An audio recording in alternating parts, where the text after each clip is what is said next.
Combinación clave. Solo por la clave 92.9. Tu nueva número 1. 9 de la mañana con 39 minutos. Seguimos en Combinación Clave. Seguimos con Raúl Sor, analista internacional. Tiene debajo del brazo justo este libro, El terrorismo yihadista. Estábamos hablando con él después de los atentados en Francia y también estábamos comentando una serie de preguntas que llegan a través del Twitter. Vamos a seguir conversando con Raúl Sor, pero se agrega el panel habitual de los días jueves. Estamos con María Jesús Wolf de la Fundación Jaime Guzmán. Hola. Está recién casada. La señora María Jesús. Estaba casando. Sí, Me casé. Le miré las manos para el anillo y no lo tiré. Se me quedó. ¿Cómo te lo sacáis? No, mira, ya Me como lo 2 saco. semanas y ya Fuerte, se Me siento súper mal. De hecho, me ha pasado antes que se me ha quedado y me vuelvo a mi casa a buscarlo porque me siento mal. Pero el día ya era muy tarde, así que tenía que llegar a No, la yo no me, lo radio. saqué, no me lo saqué nunca hasta que salió solo. Pero No, me lo Ya, saqué. está bien. Cometí el error. Ahora parece que no me lo voy a sacar nunca más. hasta que saltó el dedo realmente. Pero nada más. Estamos con Jorge Ramírez del Instituto Libertad y Desarrollo. ¿Cómo estás, Jorge? Muy bien, ¿y tú? Usted no está casado, ni se ha casado, ni... No, muy bien. Ahí estamos. Muy bien en el sentido de respetando sus opciones. Yo no estoy ni aquí ni a favor ni en contra. Max Quitral, ¿cómo está? Bien, Analista internacional, historiador también, académico de la Universidad Arturo Prat. ¿Y anillo, no? Sí, por supuesto. Ah, ahí está, No, verdad. Sí, de bajo perfil nomás.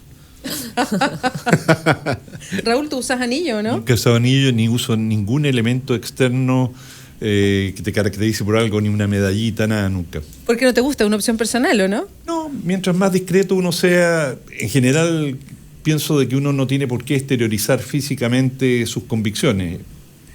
Respeto absolutamente a los que usan el anillo, pero a mí no... Y eso que llevo más de 40 años casado, ¿eh?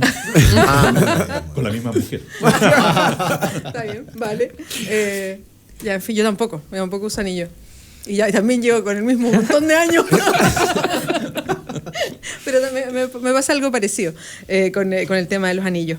Bueno, chiquillos, aprovechemos que está Raúl Sor también para seguir conversando lo que estábamos analizando antes, que tiene que ver con lo que pasó después de los atentados en París la semana pasada. Estábamos haciendo una serie de preguntas que llegan y con harto interés para Raúl Sor. Yo le dije una. Ah, verdad. Era Pancho, si estábamos vale. en guerra, a puertas de una guerra o muy lejos de una guerra. Bueno, yo creo que no cabe hablar estrictamente de guerra. Es decir, las guerras son entre Estados y creo que sería mucho más conducente desde un punto de vista conceptual hablar de una campaña contra el Estado Islámico o de una operación contra el Estado Islámico más que de una guerra. Por ejemplo, a mí me sorprende, los franceses estarán en estos momentos pensando en, consideran a los que capturan del Estado Islámico como prisioneros de guerra y aplicarles la Convención de Ginebra. Los norteamericanos no lo hicieron. Guantánamo es una violación absoluta de la Convención de Ginebra, y Bush hablaba de guerra. Entonces, seamos serios, si vas a hablar de guerra, aplica las leyes que corresponden a la guerra. En una campaña se aplican otras normas. Es decir, si tú estás luchando contra una organización insurgente, tú puedes detener y, digamos, castigar a los terroristas de acuerdo con otras leyes que son las que corresponden a un combatiente reconocido en una guerra regular. Por lo tanto, Estados Unidos no respetó ni una de las normas que se aplican en una guerra. Entonces, hubiese sido más lógico el punto de vista de ellos haber hablado de una campaña. Sí. Jorge Ramírez, ¿quieres No, yo le quería hacer una pregunta a Raúl, más de fondo respecto a lo que está pasando en Europa, porque cuando uno mira los informes de la prensa internacional y se visualiza que en el fondo, por ejemplo, uno de los personeros de ISIS que aparece en estos videos que son realmente macabros es de origen británico. Él no tiene ascendencia, digamos, musulmana. Estudió en una de las mejores universidades de Londres. Y es un patrón que se va repitiendo a partir de hartos, digamos, personeros de estos grupos. Entonces, ¿qué está pasando en Europa? Que en el fondo... Hay tesis, por ejemplo, el día lunes leí un artículo de Guy Sorman, que es este filósofo economista francés, y él habla que en el fondo habla de la crisis de los valores de la cultura occidental europea tradicional, y en el fondo, en la medida que en Europa está atravesando por una suerte de crisis de la posmodernidad, sobre todo los jóvenes están en una situación bastante como nihilista, donde no hay un sentido de la existencia y por lo tanto surgen estas alternativas que son son grupos radicales que reivindican la disputa de los valores en la arena política, y por lo tanto, en ese sentido, esto les resulta algo seductor. Y no es solo la tesis de Guy Sormont, también está Nigel Ferguson, que es un historiador británico que hace clases en Harvard, y él escribió en el año 2004 un artículo que se llamaba Euravia. Y él decía precisamente que Europa está en un proceso de sincretismo cultural tremendo con el mundo árabe, digamos, con la cultura musulmana, y que por lo tanto también hay una como corrosión de ciertos valores cristianos occidentales, los más tradicionales, y cómo van avanzando estos digamos, valores que por definición podrían ser contrapuestos.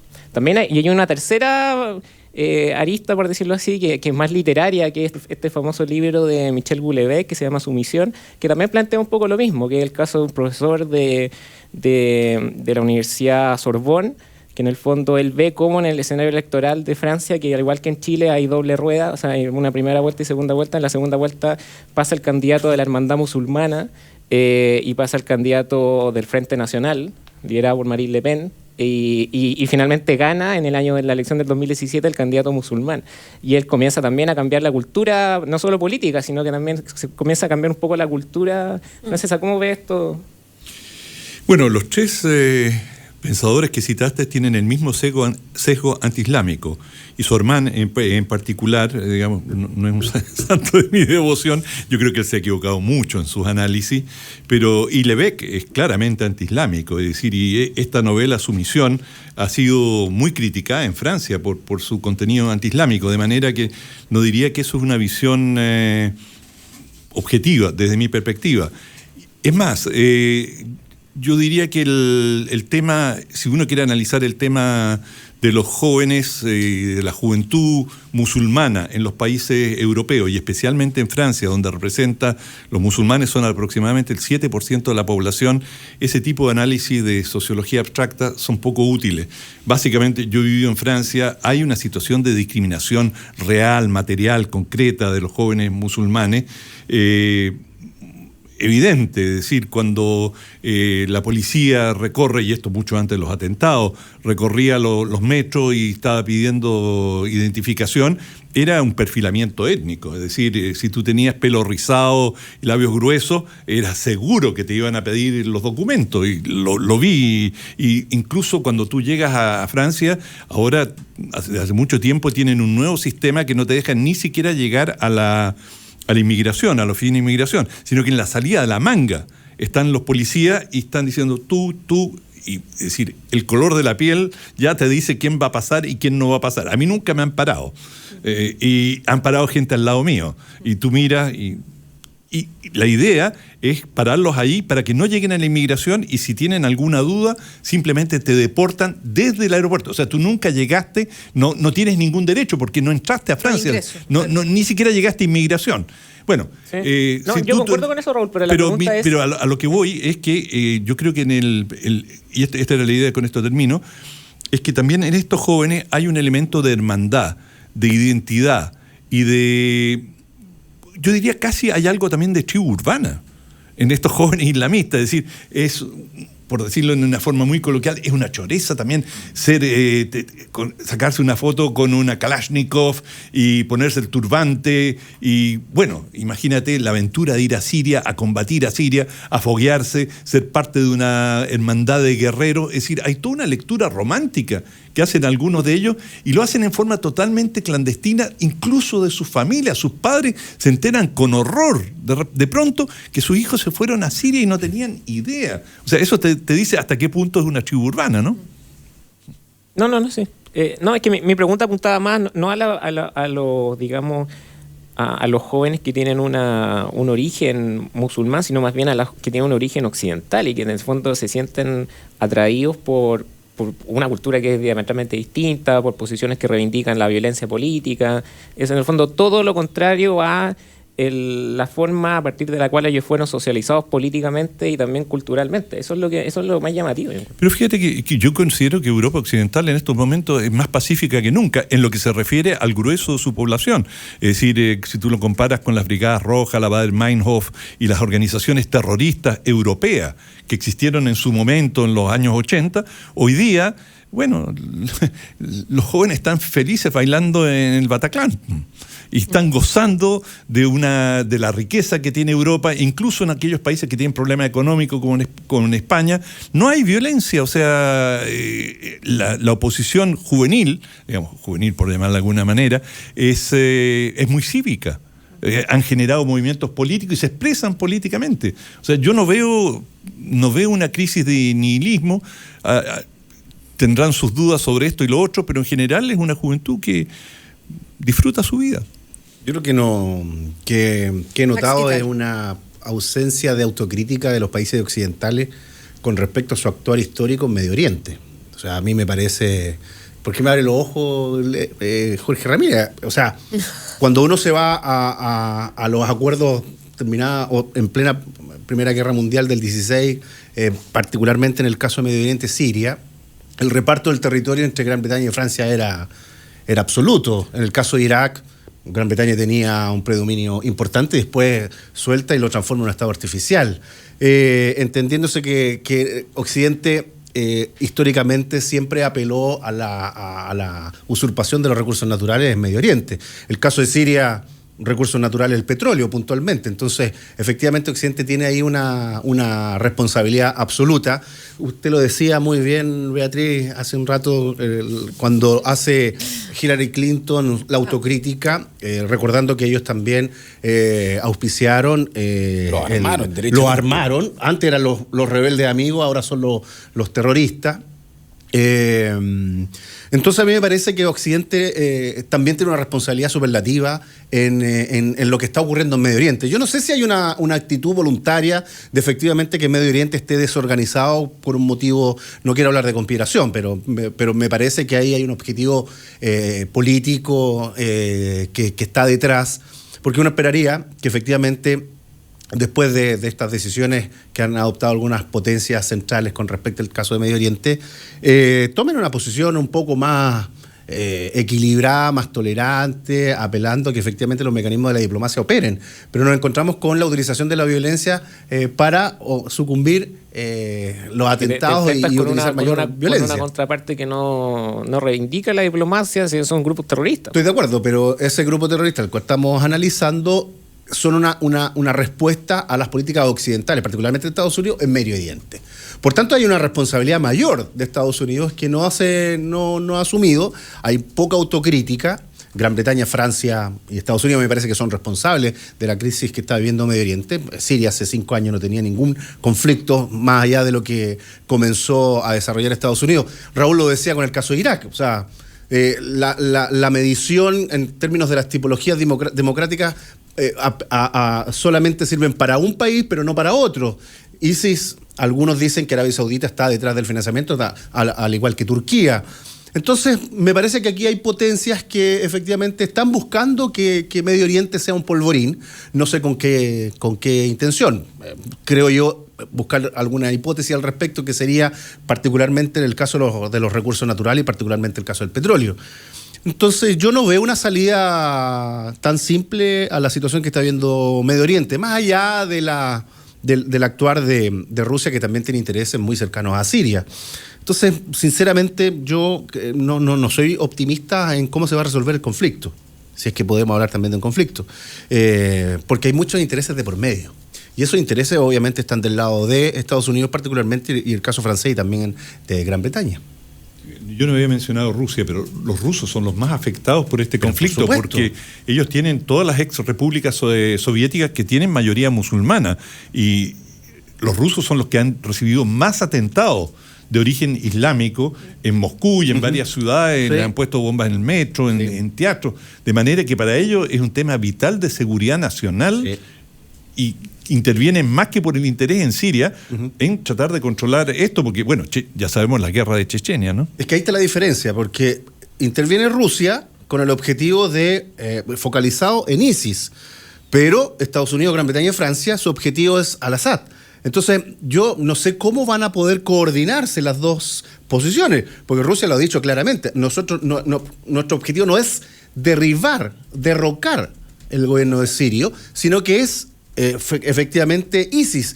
Pero Estados Unidos tiene un discurso contrario a lo que está planteando Rusia. Entonces, A mí, yo sinceramente, creo que aquí hay objetivos muy distintos. En el caso ruso está claramente identificado, pero Estados Unidos, Gran Bretaña y Francia, yo no estoy tan... Bueno, yo creo que están preocupados de ISIS. Van a llegar a un acuerdo, porque esto es la analogía a la Segunda Guerra Mundial. Es decir, Occidente sabía perfectamente que nunca iban a convivir con Stalin, pero tenían un enemigo más importante que era Hitler, y se unificaron y lucharon y le dieron toda la ayuda que pudieron a los soviéticos, sabiendo que terminada la guerra iban a volver a la pugna que tenían antes.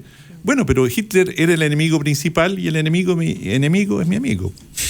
A mí lo que me impresiona de todo esto, y mirándolo sin fuera de las relaciones de los especialistas en análisis internacional, es cómo se plantea como que derribado un problema llega la paz. Y que no es así. O sea, cuando estaba Al-Qaeda, y todo el objetivo de Estados Unidos era encontrar a Osama Bin Laden y matarlo, y ahí como que se solucionara el problema. Esa era como la idea. Bueno, se termina Al-Qaeda y están los talibanes. Entonces, ya, la lucha contra los talibanes. Después pasan los talibanes, el Estado Islámico surge. Entonces, no, ahora todo enfocado al Estado Islámico.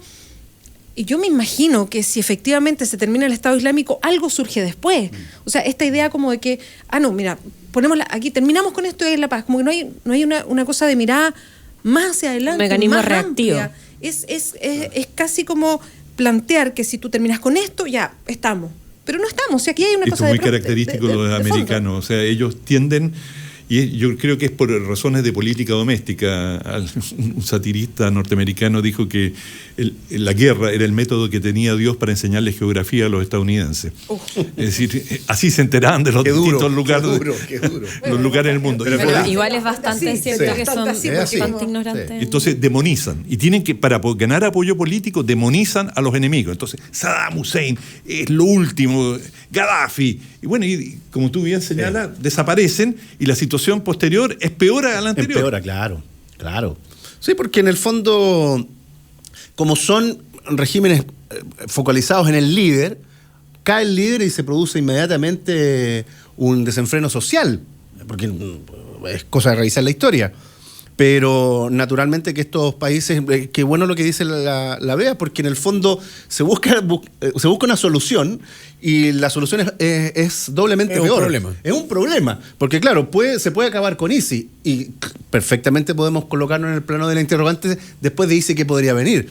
Porque con bombardeos, con asesinatos, con persecución, en fin, se va produciendo, creo yo, un historial de violencia que de alguna manera se va replicando después de generación en generación.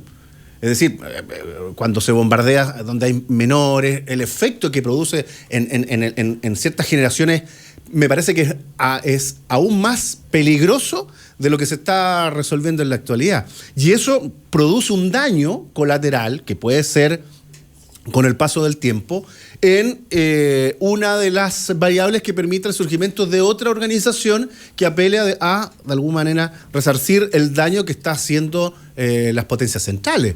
Entonces, el punto es cómo vamos a resolver eso. Yo no estoy tan de me todo llama la de acuerdo. atención, Max, que tú pongas toda la carga sobre, digamos, las potencias occidentales, Estados Unidos, Sí, parte de la historia, pero que no Jorge. te hagas cargo en el fondo de que acá el grupo terrorista es ISIS, Tiene que ellos responsabilidad. hacen una interpretación maximalista del Islam en cuanto a su dimensión ¿Y si política. surge por Estados Unidos, Jorge? No surge de la es nada. una cuestión, sí, en términos operacionales, pero hay una cuestión más de fondo. O sea, ellos tienen una interpretación que es maximalista del Corán, y ellos plantean la yihad, y ellos Pero van... es la cultura de Medio Oriente.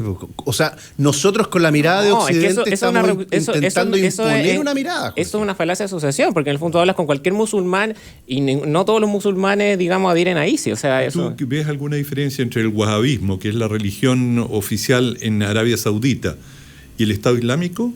Por ejemplo, en Arabia Saudita, uno de los castigos es la decapitación, y después te cuecen la cabeza de vuelta y te cuelgan de una grúa. No, súper bien. O sea, latigazo.